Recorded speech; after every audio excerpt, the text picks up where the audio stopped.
Good morning, everyone. Now put that down, pick this up. So my name's Jonathan. I run a company called Alder Alder. We specialise in branding. So we work with a range of ambitious businesses who want to communicate more effectively with their audience, and we help them do that by building their brand. That's what we do. And what I want to do this morning is talk to you a little bit about brand, how it can work for you, how it can work for your businesses. But to begin with, I want you to take a look at these logos behind me, and they're all brands that we're quite familiar with, all brands that we will recognise. Some of them might be brands that we are buy those products, we use those services, so it might be very familiar, very kind of close relationship with those brands. Some of those we might not be customers. We probably recognise all of them. They're fairly big brands. I'm sure you've all come across those brands at some point in your lives. And you know, in those relationships you have with those brands, whether they're immediate relationships as customers, whether they're just brands that we recognise through advertising or through the media, we will have a view, have an opinion on those brands. That we'll have formed certain opinions about them. And you'll all see that in front of you, you'll have a postcard with one of those logos on. So what I'd like you to all do to start with is to take a look at that, at the card you've got in front of you, the logo you've got, and if you turn it over on the back, you'll see that I've asked you to think of 3 words that describe the company represented by that logo. So what I'd like you to do, first of all, spend a minute or so just thinking about 3 words that you would use to describe the company represented by that logo, and just write those words on the postcard. Don't worry about the bottom half, we'll come to that a bit later, but just think about that logo you've got on the card in front of you that you associate with that brand, with that logo. There's no right or wrong answers. I'm not going to test you on it. It's just really to get a feel for your relationship with some of these brands. Does anyone want to share? Anyone had the Apple logo? Anyone want to share a word or two that they associate with Apple? Linda? Dave, if you've got something you really want to say, Dave, please. Design? Linda? Innovative, fantastic. Anyone Starbucks? Complicated, okay. Yep. Andy? Convenience, fantastic. Mercedes? Ian?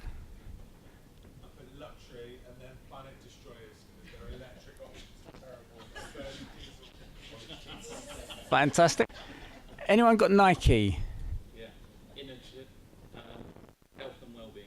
Yep, okay, good. Corolla? Forward thinking. Yep, okay. M&S? Reliable. Quality. Fantastic. Oh, what a bit of a wavy hand of indecision. So some really interesting examples. They're all fairly positive, which is good. But what I want to talk about this morning really is you know, these brands through their marketing, through their communication, have influenced our opinion of them. Their customers, or just through their marketing media. And what I want to talk about this morning is how you, all the businesses in this room, how you can exploit those same opportunities to communicate with your audience and influence their views, their opinions, so that what people think about your brand, their understanding of it, their appreciation of it, matches your expectation. So that's what we're going to talk about this morning. But before we get into the detail of that, I want you to kind of set up, really, I suppose, the whole morning in a way, and get you to think about, as a business, with your marketing. Obviously, we're going to be talking about a whole range of different marketing opportunities for you, different marketing skills and channels that you can use. But really, for that to be most effective, what you need to do before you start out on any kind of marketing strategy is think about what your goal is. So I want you to think about, you know, this morning, as we're going through these presentations, think about the goal for your business for this year. What is it that you want to achieve in 2019? It may be that you want to increase your turnover. You might have a particular percentage or a certain figure that you want to increase it by. You might want to break into a particular market or sector. You might want to increase the size of your team, employ more staff. It doesn't really matter what your goal is, but your marketing will be a lot more effective if you do have a clear goal in mind in terms of what it is you want to achieve. Because what it allows you to do is to focus more on what you need to do to achieve that specific goal. It makes it easy for you to measure your effectiveness. And so when you're looking at your strategy, it's a lot easier to understand what's working well for you, where you could perhaps improve things if you've got a clear goal in mind. So think about that. And as each of us is talking this morning, think about how that particular activity, that particular marketing discipline, help you to achieve that goal. Once you've got your goal, what you really think about is actually what's the message that you want to communicate to your audience. And that's really what I'm going to be focusing on this morning. He's thinking about brand and how brand can help you to develop your message. Because what's really key when you're looking at your marketing, and whichever discipline it is that you're employing, is making sure that your message is clear and consistent across every single channel you're communicating through. That's really what's going to be most effective, and that's what I'm going to be focusing on, looking at in a bit more detail over the next few minutes. Now, when it comes to your message, that's a bit of can be seem quite a vague statement. What is your message? Well, really, your message is a statement that helps people to understand why they should buy your products or your services. Typically, it's fairly short. It's maybe a sentence or a longish sentence, but it's something you can say quite quickly. And there's many, many different ways that you might employ that. It might be what you say to people at a networking meeting when you're introduced to them. It might be the text you put on the page of your website. It might be something you put on your printing material, on literature or a brochure you might produce. There are lots of formats it can take, but the key thing is it's something that convinces people that what you're offering, your products or your services, will be of some benefit to them. And really, it's your way of buying more time to talk to them in more detail, whether that's face-to-face, whether that's for them to go through your website. So what I wanted to look at next is to really think about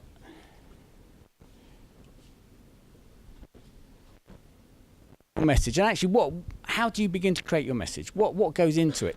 And there are lots of different things you can consider as part of your message. There's no set rules to it, but some of the things you might want to think about are the history of your business, where you've come from, what you've done in the past.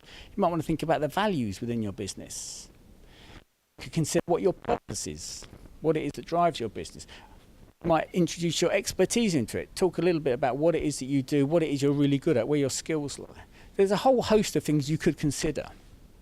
And what I'm going to do is think about a few of those things and pick out what I think are kind of 3 of the key points you need to consider when you're putting your message together. But first of all, I want to just think about why your message is important. Now, this is a diagram that shows what happens on the internet in 60 seconds. So this is 60 seconds. Now, I appreciate you might not be able to see all of these things at the back and certainly on the video, but in 60 seconds, 973,000 people log into Facebook. There are 481,000 tweets. 187 million emails are sent. $862,823 is spent online. And there are 3.7 million Google searches.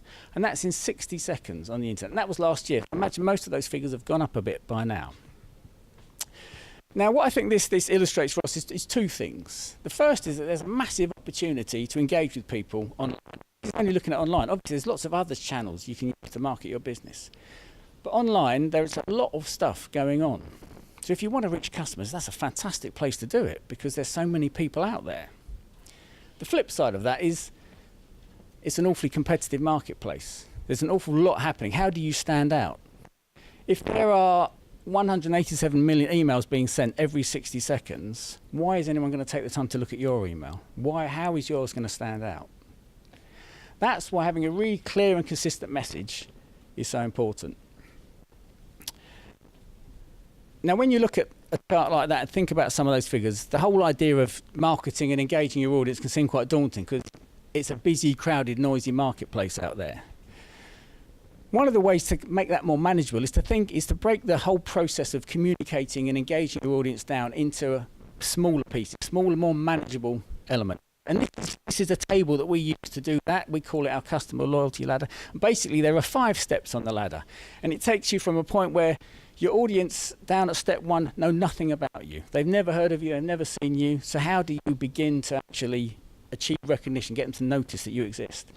And it takes them right the way up the ladder to the top where they become loyal customers. They buy from you and they buy from you regularly. And actually they go out of their way to buy from you. It might be a bit more expensive, you might be harder to find. They don't care. They really like your products or your services, so they go out of their way to buy your products, use your services. The key point on this ladder is step 3, because that's the point where people have learnt enough about you to be interested, to be confident about buying from you. And that's the point where they'll make a decision to either buy from you or possibly buy from one of your competitors. So you need to think about, when you're marketing, it's not just about winning new business, but marketing is also really important to make sure you retain your existing business, you retain your existing customers. Just because someone's bought from you once doesn't mean they're going to come back and buy from you again, unless you give them a good reason. And you need to keep giving them a good reason, because as we can see from that chart, and we know from our own experience, there are lots of other people out there trying to sell their products, their services to your customers. So you need to keep communicating with people, and that's why your message is so important. It needs to be consistent, it needs to be clear, so that every time you're talking to people, every time you're taking that opportunity to engage, you're reminding them of the benefits that your product and services deliver. So now I wanted to think about actually the message itself. And what is it that you can put into your message? We've looked at some of those potential elements you might consider. And now I want to look in more detail at 3 of those elements. And the first of those to consider is your purpose. Now, your purpose is what is the kind of the motivation that drives your business. And we're going to look at a few examples to kind of put that into context. A few examples of businesses that have defined their purpose and how that kind of reflects on them. So this is Virgin Atlantic, who have recently bought a big chunk of Sky B.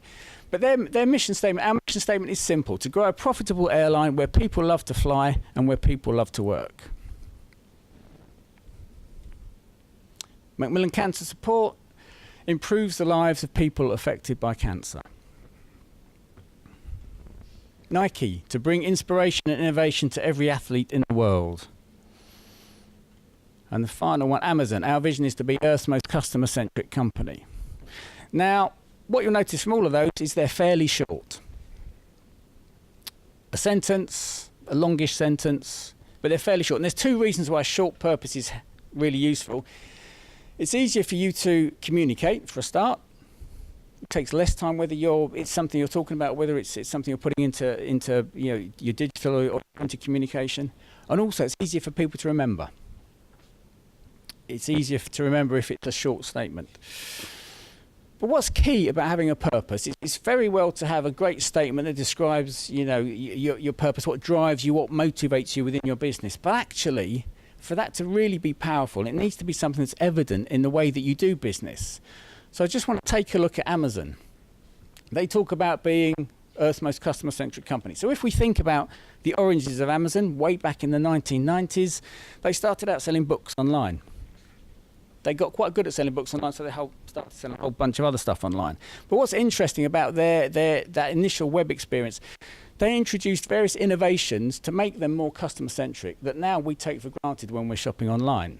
So things like customer feedback, customer rating, that's something that Amazon introduced. So you could see if other people had bought that product and what they thought of it. Other recommended products. So when you buy one thing, it says you might also be interested in X, Y, and Z. That was another innovation that Amazon introduced. All of these things focused on making the experience for us as customers better, giving us reasons to buy other products, making us more confident about buying products, thinking about the customer and what would make that experience better. As Amazon developed, they introduced Amazon Prime, which is basically a kind of a loyalty scheme. So if you sign up to Amazon Prime, you get a whole host of benefits. You get next day delivery for free, but also you get streaming of video content, you can get music. There's a whole host of benefits that Amazon Prime offers to customers. Again, that whole package has been developed so that to improve the customer experience, to make the business more customer-centric, more geared around giving customers a clear benefit, a clear improvement of the service they offer. And the final aspect of Amazon, if we think about Amazon Echo, I don't know how many people might have one, but in terms of customers, sort of improving the customer experience, making it customer-centric, the Echo is great because actually you don't need to interact with it very much. There's no screen, there's no keyboard. You just talk and it does things for you. Not always the thing you've asked for in my experience, but it learns, it gets better.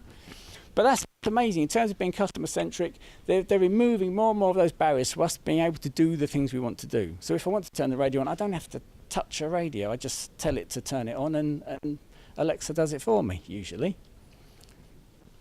But again, it's understanding what it takes to be customer-centric. And what's interesting with Amazon is they've moved through different things, from selling stuff online, from essentially being e-commerce, through to developing a loyalty scheme, through to developing products. Every stage of the process, their purpose is at the core of what they do, at the core of the products and services they develop. It's all about being more customer-centric. Second element of your message I want to consider is values. Now, values are a fantastic tool, and often they're used as a kind of a marketing device. People will put their values on websites, on their literature, telling people how the key aspects of how they do business. And there is some value in that, but really the strength of values is the benefit they deliver within your business. They're really a tool to help you as a business focus your team. Now, your team might be you and one other person, or it might be you and 500 other people. But having values helps to focus and helps you as a team to understand how you should do business, the behaviour you should exhibit when you're working. So I want to look at a few examples of brands that articulate their values. This is BMW. So theirs are quite simple. 4 words: integrity, respect, responsibility, growth. IKEA, they've got a bit more to say. But again, when you look at IKEA's, you begin to see that actually, if you said some of those things to a customer probably wouldn't be that bothered. Accept and delegate responsibility. As a customer, is that going to make me run out and buy a new sofa? No, it's not. But as part of the team, I think, okay, yeah, I understand what that means to my job, to my role. I understand how that should influence the way I behave during the day. Adidas, again, simple: performance, passion, integrity, diversity. You see, the integrity is quite popular when it comes to values. But again, quite simple. What I want to look at is innocent. There's a responsible, entrepreneurial, generous, commercial, and natural. Now, Innocent was started by 3 guys who had been at university together, were fed up of their current jobs and wanted to do something new. As they started the business, they put these values together.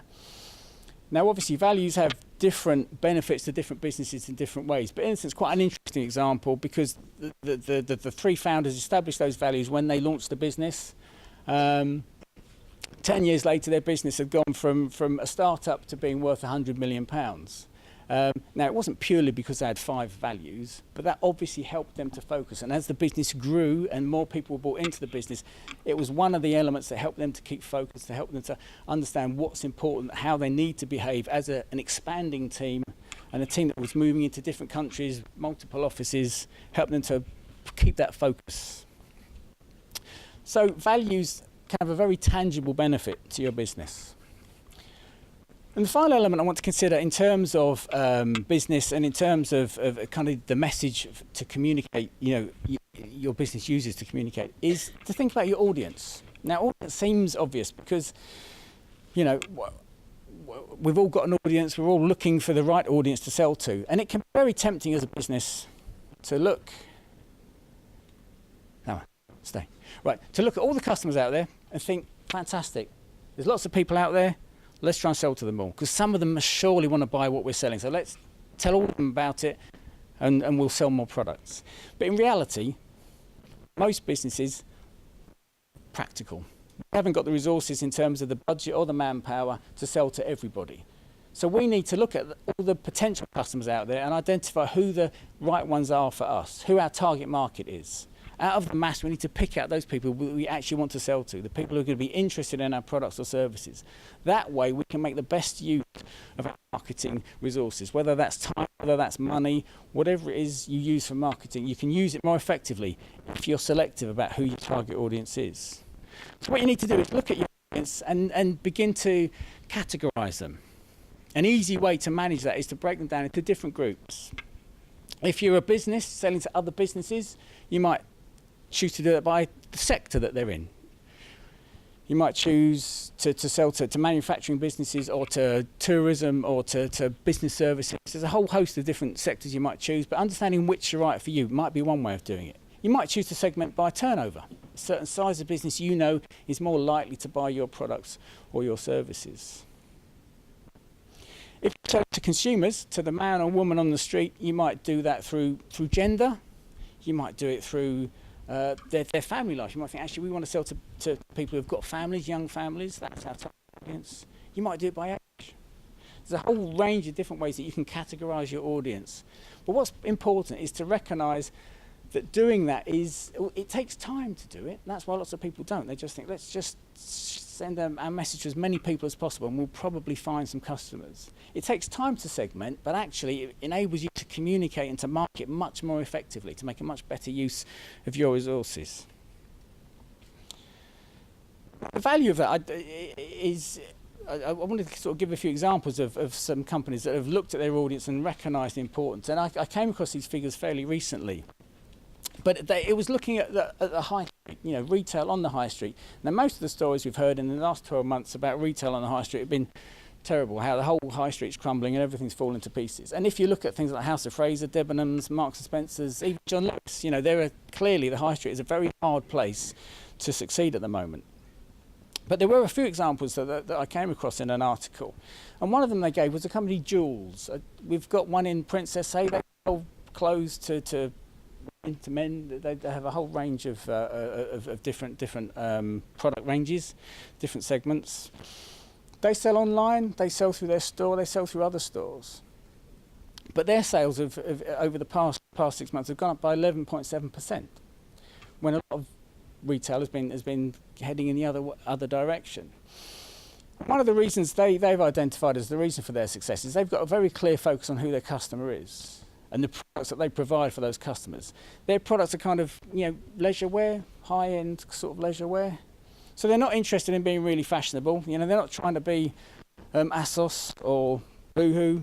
They recognise who their market is and they kind of stick to that. So they've got a market, they've got a customer base, they've got people who buy their products. They don't chase new things, they don't try and bring new customers. They recognise what they've got works, so they keep looking at doing that more effectively. So they've got a very clear focus on their customer, and that's having a positive impact on their sales. So even in challenging situations, challenging scenarios, you can still, if you've got a focus on the customer, you can buck the trend. Just because other people are struggling doesn't mean that you'll find yourself in the same position. Marketing gives you that opportunity to differentiate yourself. So I've looked at three of the key elements for you to put into your marketing message, three of the key elements to consider so that you can begin to engage your audience. You can exploit that loyalty ladder, break the process down into a number of stages. And one thing to think about when you're looking at your marketing, when you're looking at your customers particularly, thinking about who it is you want to engage with, it can be useful to understand what element, what stage, what of the ladder you're looking at. To achieve your goal in the next 12 months, do you need to be bringing on new customers? Is it about bringing people in at step one where people don't know anything about you, but you want to engage them and make them aware of what you're offering? Or perhaps it's step three, the point where you're getting quite a few inquiries, but actually you want to improve your conversion rate. You recognise that actually you'd like to be winning more business from those inquiries that come to you. It might be step 5. You recognise you've got customers who buy from you quite regularly, but actually you'd like to improve that. Increase the regularity, maybe increase their spend, get them to spend more frequently, get them to spend more when they buy from you. And are they out there telling other people about you? Are they being advocates for your business, for your brand, for your products and services? So think about which stage of the ladder is most important to you to achieve your goals. So finally, I just want to go back to these logos that we looked at earlier. You will have seen these cards, and I know you have come in a little bit later. You'll see a card in front of you. If you look at the back of these cards again, you'll see in the bottom half, what I want you to think about now, having talked about your message a bit, is to think about your business. And what I'd like to do is think of 3 words that you'd like people to use to describe your business. When people see your logo, or when people come across you, or when they're talking to their friends or their colleagues about your business, what are 3 words you'd like people to use to describe your business? Just take a minute, write them down on the card.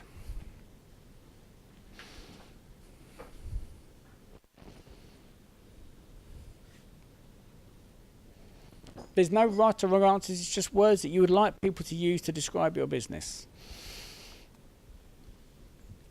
And what I'd like you to do is, this afternoon when you're back in the office, tomorrow, next week, I want you to take this card with you and think about those words and think, what do I need to do? What's the message that I need to communicate in order for people to describe my business using these words? Whichever channel you're going to use, what it is that we're talking about this morning, think about how can you use that platform, that channel, to communicate your message effectively so that what people will say about you is one or all of those 3 words that you've written on the back of that card. Now, how you do that, how you develop your message is not a simple, not a straightforward process. I appreciate that. But it's a great place to start your marketing kind of journey, to develop your strategy. And if any of you want to have a chat in a bit more detail about it, do speak to me afterwards. There's lots of opportunities this morning to do that. But take away those cards and use them as that reference point to give you focus, think about your message and how you can communicate and really maximise and ignite your marketing in 2019.